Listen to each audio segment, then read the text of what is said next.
going. Man, it ain't even daybreak yet. Earl, did you have to crow this early? You did fine, Earl.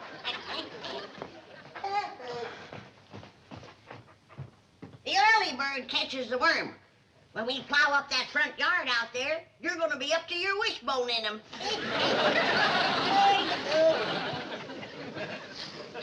You'll start plowing the first light of daybreak.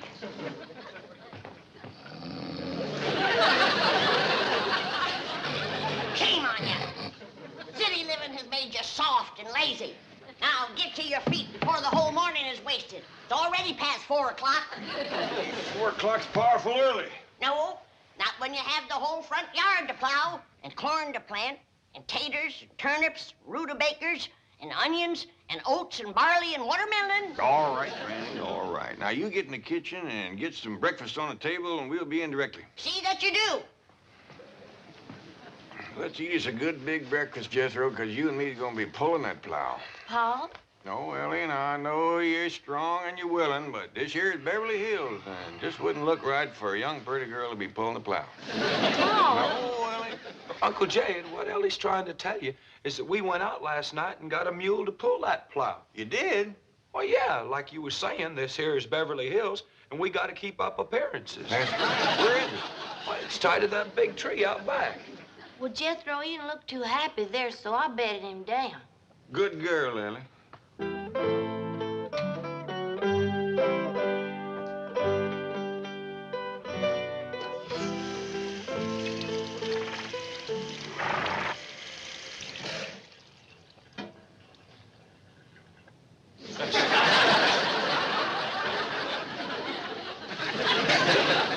didn't see no mule laying on the floor.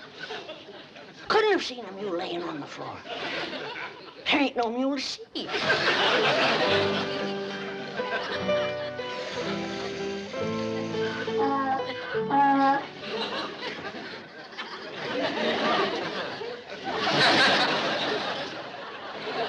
How's it going, Granny? Oh, just fine, just fine. Jed, did you notice anything unusual about the kitchen this morning?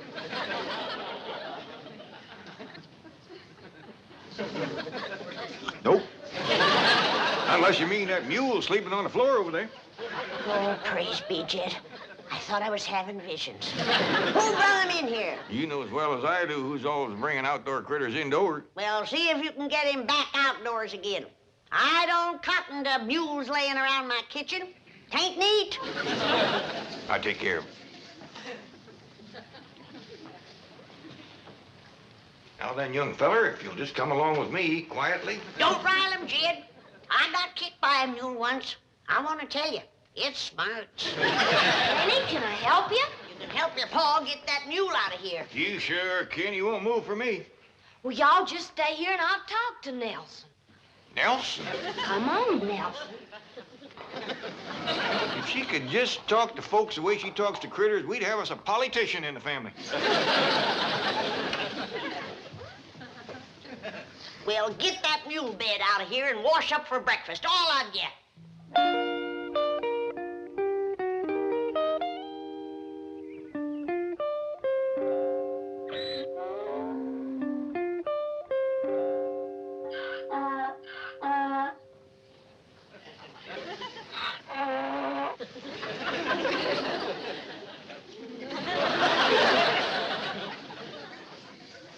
Looks like a good, strong mule, Jethro. I hope he's broke the plow harness.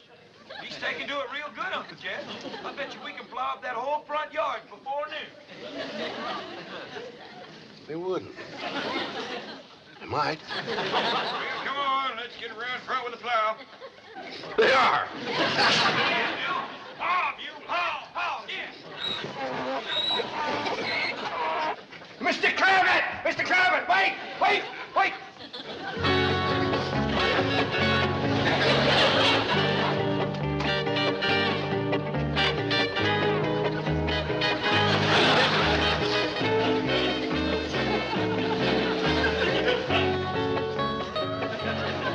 Paul and Jethro's bringing the plow. Want me to stick the rest of these in the ground for you? Yes, Ellie. This being the dark of the moon, we'll plant the things that grow underground first, like our taters and our turnips and our onions and our beets and our radishes. Then comes the light of the moon, and we'll plant our corn and our beans and our tomatoes. Gee, Granny, you know more about farming than anybody. Look yonder. The sun's full up and we ain't plowed one furrow. What will folks think of us around here? I reckon folks ain't out of bed yet. Folks around here sleep a mite later than they did back home. I reckon so, Ellie. You know what I miss most, Ellie? What, Granny? Well, back home when we'd commenced a plowing and a planting and a harvesting and a barn raising, or any kind of a big job, the neighbors would all come by to see if they can help you. Folks don't do that out here in Beverly Hills. They don't seem willing to help you like the folks back home. What is, Granny? Look who's a-coming on the run. My thing is, I spoke too fast. He ain't only willing, he's anxious.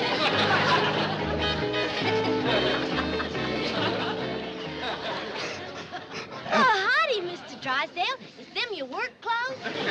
So, Ellie, and just because you're such a nice neighbor, I'm gonna let you plow the first furrow. But unless you got tough feet, you better put on some shoes. Granny, Ellie, please. He is anxious. I'll go see what's holding up the men folks with the plow. It ain't no use, Uncle Jed. This here mule's done made up his mind. He gonna sit for a spell. Yeah, knowing mules like I do, we might as well set for a spell, too.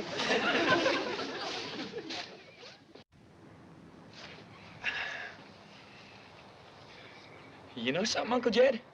He's smarter than us. This sitting beats plowing any old day. No wonder we ain't getting any work done.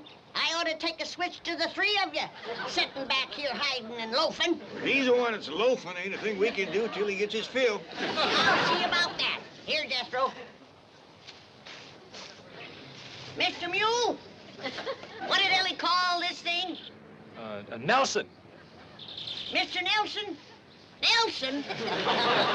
Now, you get up off of your big fat tailgate and commence to pulling that plow, you hear? It's gonna be a real battle of wills. I'm betting on the mule. I ain't so sure. If there's anything mulier than a mule, it's Granny. Granny?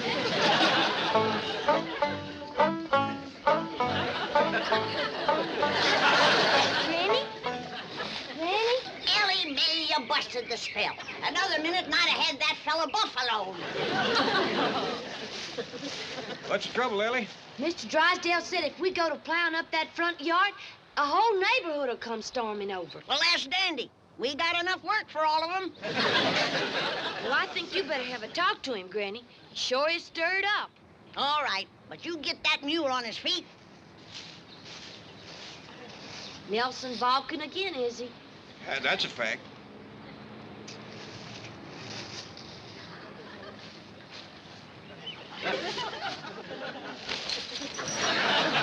Hey, Ellie, what'd you say to that there mule? You wouldn't understand, Jethro. It's mule talk. I bet your Granny'd understand it.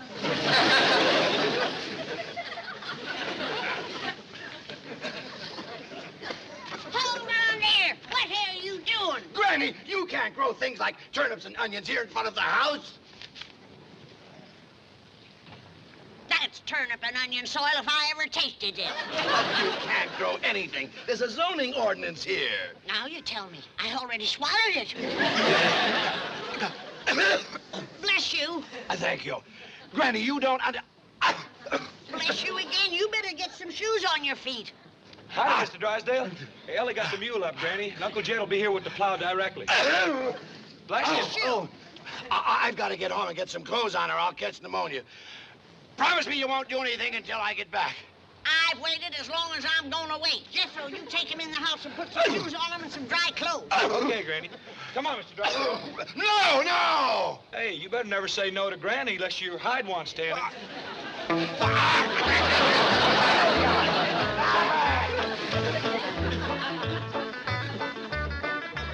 Drysdale or no Drysdale, I say let's commence plowing. Well, you promised him he could dig the first furrow, Granny. I reckon that is a thrill for a city feller. We can wait a mite longer. Donna come some more help.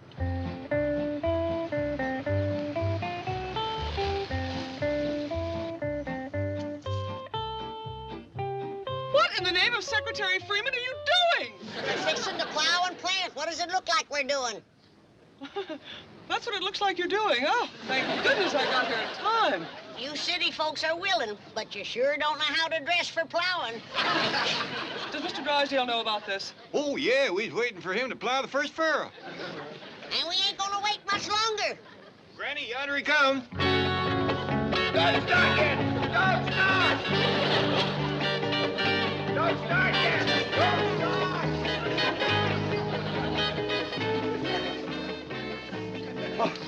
It is Mr. Drysdale. I reckon he ain't done much plowing or he wouldn't be so all-fired anxious. Miss Hathaway, am I glad to see you. The Chiefy, you can't plow up this front lawn. There's a zoning ordinance here. We figure a little fertilizer will take care of that. Have you taken leave of Oh, your... shut up! I have no intention of plowing up this lawn, nor of allowing the Clampetts to do it. What did you say? Now, Granny, Mr. Clampett, let's all go into the kitchen, sit down, have a nice cup of coffee, and talk things over, eh? That's a city farmer for you. He ain't turned one spoonful of dirt, and already he's tired. Mr. Clampett, as your friend and neighbor, I beg you, I implore you, let me explain the whole thing. Well, while you two are jawing, I'll be plowing. Ellie Mae, pull up them markers. I'm going to start to work.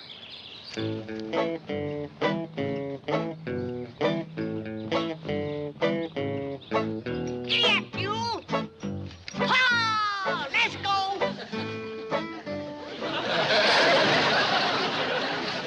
Here he goes again. Ellie Mae, get that Beverly Hills jackass on his feet. Should I, Paul? Well, Mr. Drysdale seems right in earnest. Reckon a little confab first won't hurt nothing. Granny, may I give you a lift to the door? Yeah, take them. These the lazy ones. But, Mr. Drysdale, we done scouted the whole estate and that piece of land out front. That piece of land out front there. Jethro, that's the third breakfast you've had this morning. Well, Uncle Jed, plowing gives a fellow an appetite. But you ain't plowed none yet. Oh, I know, but we've been talking about it since 4 this morning, and it's got me starving. Well, take it into the pantry. You're making more noise than a heifer going through a dry thicket. Gee whiz, just because a fella gets hungry talking about plowing, you got to throw him out of the kitchen. Why don't you ever talk about Ellie Mae? She eats just as much as I do. She got to pick on me. No, I try my best. Well, now, as I was saying, that piece of ground out front is the best on the whole place for gardening. It's nice and level. It's got no stumps or brush to clear. It's handy to the house, and it's handy to the street. So as Granny can set up a little stand and sell some of the stuff she growed. Well, I reckon Mr. Drysdale got up a mite too early for a city fella. Ellie Mae, give him some more coffee. Mr. Clampett, your neighbors in this lovely and exclusive section would never accept such action. They would originate petitions. They would bring legal proceedings. They would take every means to protest vigorously and vociferously. You mean to get him riled? Exactly. Well, now, we sure don't want to do nothing to rile the neighbors, but Granny's powerful set on plowing and planting that piece of land out front. Mr. Clampett, I will explain to Granny that in addition to the aesthetic depreciation and the local hostility that would obtain, the net results in volume of produce weighted against value per acre would make the entire venture economically unfeasible. Well, if you're going to explain it to her that way, I might just as well start plowing. You gonna tell Ellie to get that mule up, or am I gonna have to start turning that ground by hand? Granny, just bank your fire for a minute. Ain't you done jawing yet? No, not quite. What time is it? Almost straight up for 9 a.m. Hear that, kid? We've done wasted the whole day. Ellie Mae, pour your Granny a cup of coffee. You want to do your granny a favor? You get that four-legged friend of yours to pull in the plow, like he was paid his bucket of oats to do. Granny, I dasn't without Pa tells me it's all right to do. Are you going to tell her? Not right this minute. Now, sit down. Setting is for hens, not for farmers.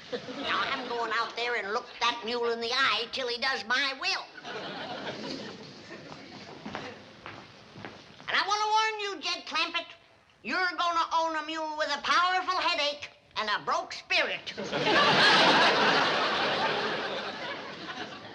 Now, mule, you gonna get up and pull that plow?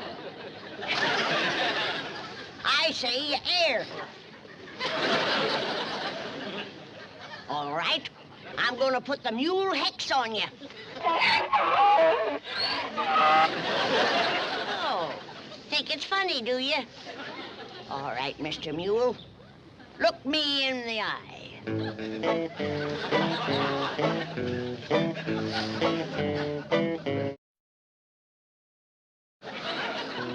I hope your field trip idea works.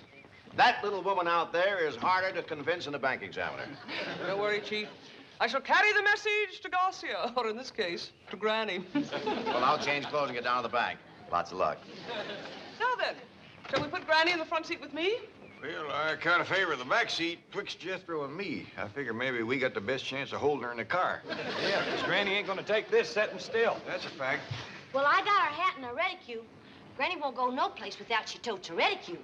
How far is it to the place we's going, Miss Jane? Oh, it's about an hour's drive from here. That's gonna take considerable holding. It sure is, because right out there is two of the stubbornest critters that ever faced off.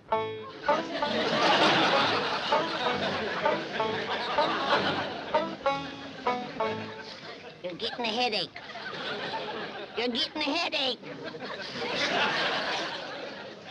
You better, because I sure am.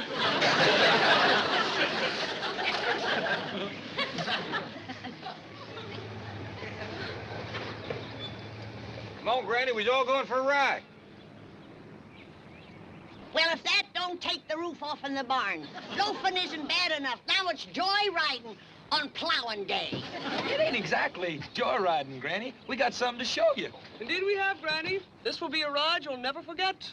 That's for sure, because there ain't gonna be no ride to remember. The pleasure is considerable if you come, Granny. Miss Jean's gonna show us all about gardening and crop raising. That'll be the day when a city woman can show me. Jethro, I reckon in order to save time and palaver, you'd best fetch Granny along. Granny, you know I got to do whatever Uncle Jed says. Come on, Granny, get in here. Now, you have yourself a good time till we get home. There's lots of food and water, and you can go for a swim in the cement pond if you want to.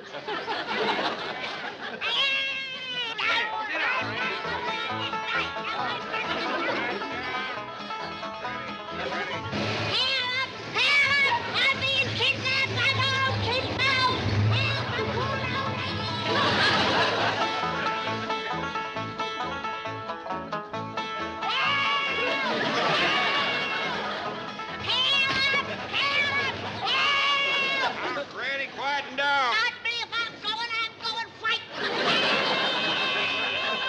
Quieten down. Look out yonder, Granny. Ain't that something? Now do you see why we brought you here? Sure I do. You want to drown me in one of them ditches.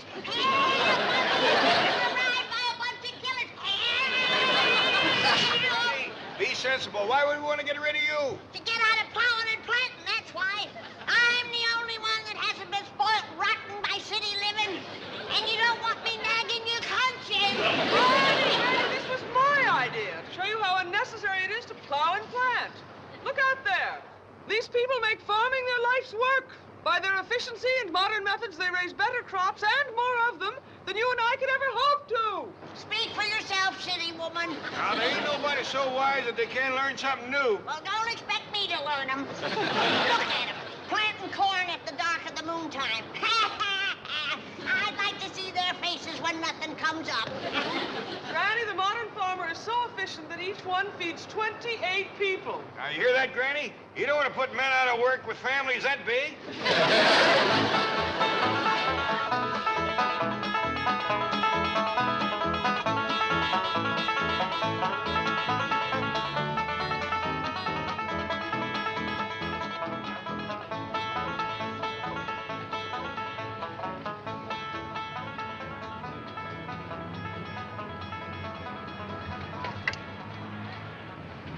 How come we stopping here, Miss Jane? We's only a half a mile from home. We got plowing to do. Granny, ain't you convinced yet? Precisely why I stopped you, Mr. Clampett. I have something else to show Granny, and I think you'll find it very rewarding. What's that mean? I think it means you're going to get a reward. In that case, get out of my way.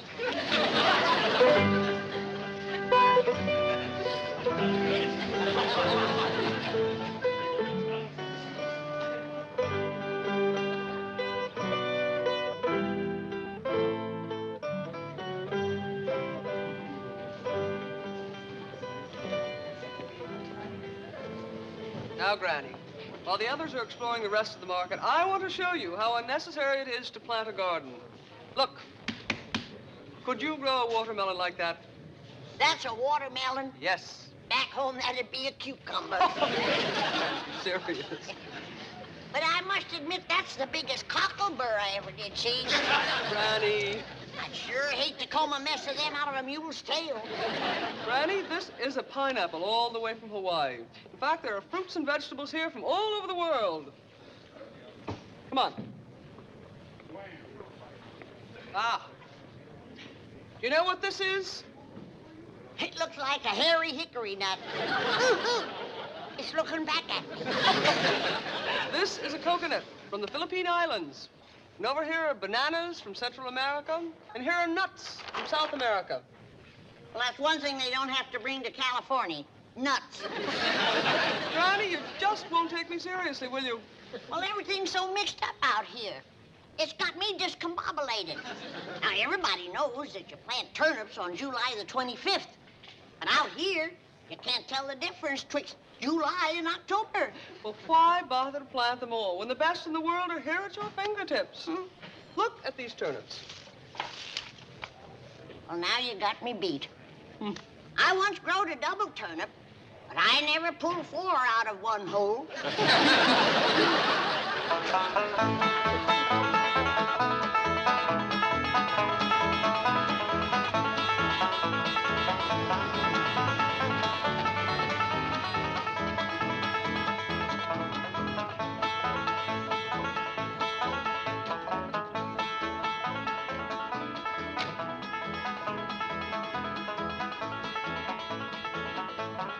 Well, Granny, how'd you like the trip? I liked it fine. Wasn't that supermarket an eye-opener? Best fiddle store I ever did see. Wonderful. Now let's get busy and start plowing. But, Granny, I thought you done give up the idea of growing your own victuals. I did, till I went through that thing they call the checkout stand where you pay for what you got. Well, I went through one of them. I thought it was pretty fair. Well, by diggies, when I can't buy a sack of victuals for $5,000, then I'm going to start growing my own. $5,000. Cold cash, my life savings. I handed that girl $5,000 and she handed it back to me. Said it wouldn't buy nothing.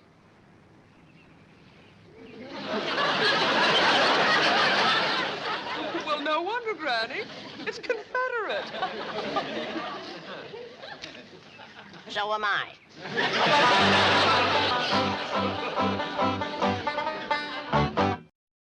Filmways presentation.